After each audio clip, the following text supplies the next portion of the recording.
Okay, now I'm back with this front seal, and I come to realize that this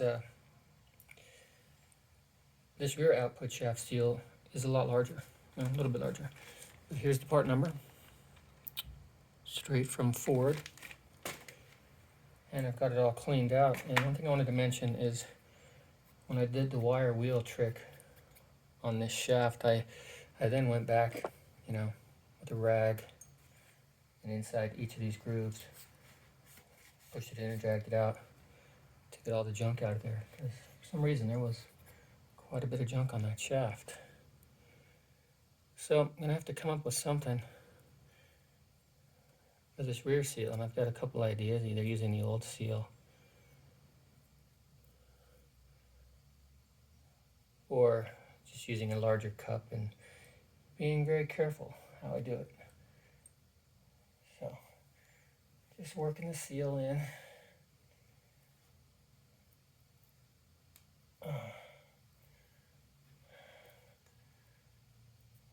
Kind of trying to get it evenly set, but this one's a little bit trickier. Okay. So wipe off the hands. And see, the old seal is something I kind of boogered up a little bit. As you can see, drilling holes in it. Wow, that old seal still has grease in there. That is so crazy. After all those years, that grease stays in there. 16 years old. Almost 17. Okay.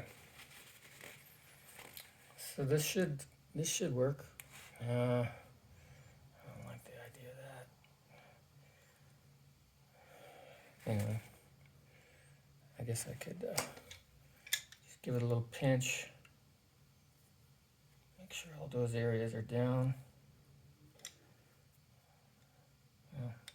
Hopefully you learn from my mistake and not try the screw trick on the back seal. You'll have a good seal. Like I've seen in other videos, guys use the old seal to pound in the new one. Now I can very effectively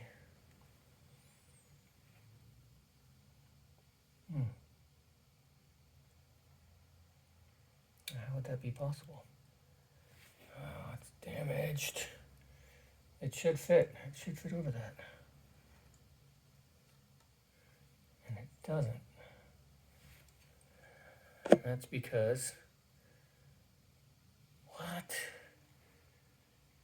That doesn't make any sense.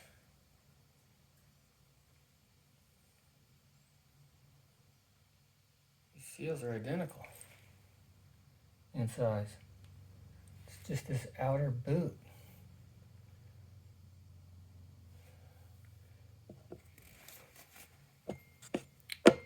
What's making it have such a problem? All right, so gonna have to come up with something, and the only thing that I've got on the last resort list is using a larger ring from a ball joint kit. It's larger, but what we can do is just work it around just like so. Now I've spent my whole lifetime dealing with things I didn't have the right parts for, didn't have the right tools for, and even though it can be a challenge, as you're seeing, it can be done. It absolutely can be done.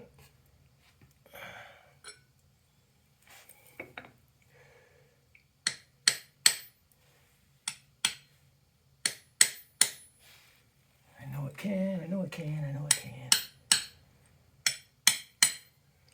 Just have to be gentle. As I am being very gentle. Yeah, carefully done. And it works. Oh, I might get my head in the way again. I'm sorry about that if I did. Okay. I was going to do the front drive shaft seal, but I think I'm going to hold off on that right now. Count my blessings, you know. No one to say one. I got all the seals for it, but the seal just doesn't look like it's leaking.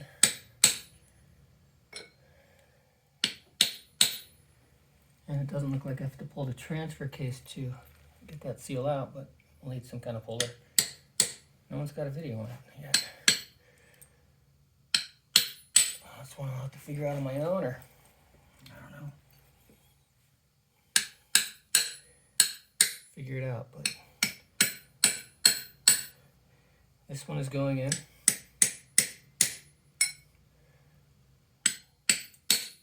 Pretty perfectly, I must say.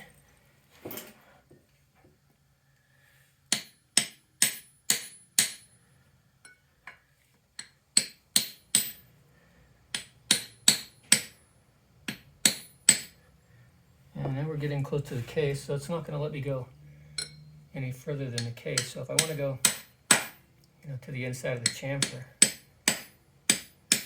as most Ford seals are designed to go, I can use a punch.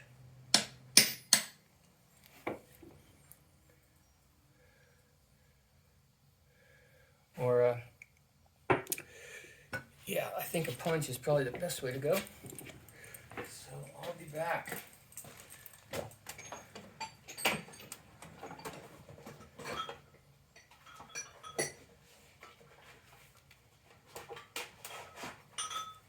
Perfect set.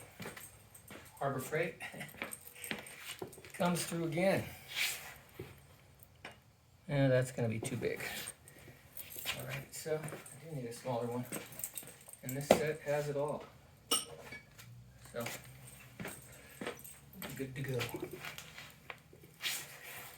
All right, am I still in the shot? All right, cool. So, I just give it a little tap.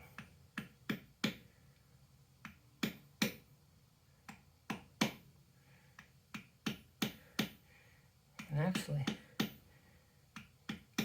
doesn't need to go far.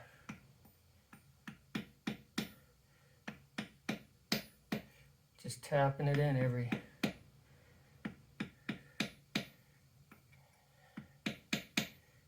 half inch or so, and you can feel it. And you can see the grease kind of squirt out, so you know you're far enough.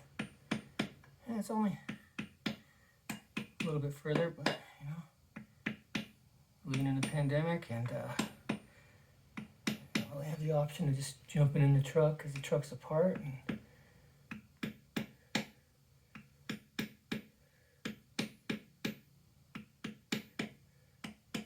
so that was easy, and it worked. So that's it for now.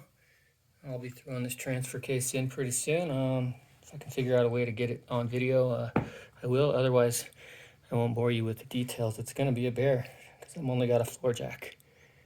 So, all right. See you in the next bit.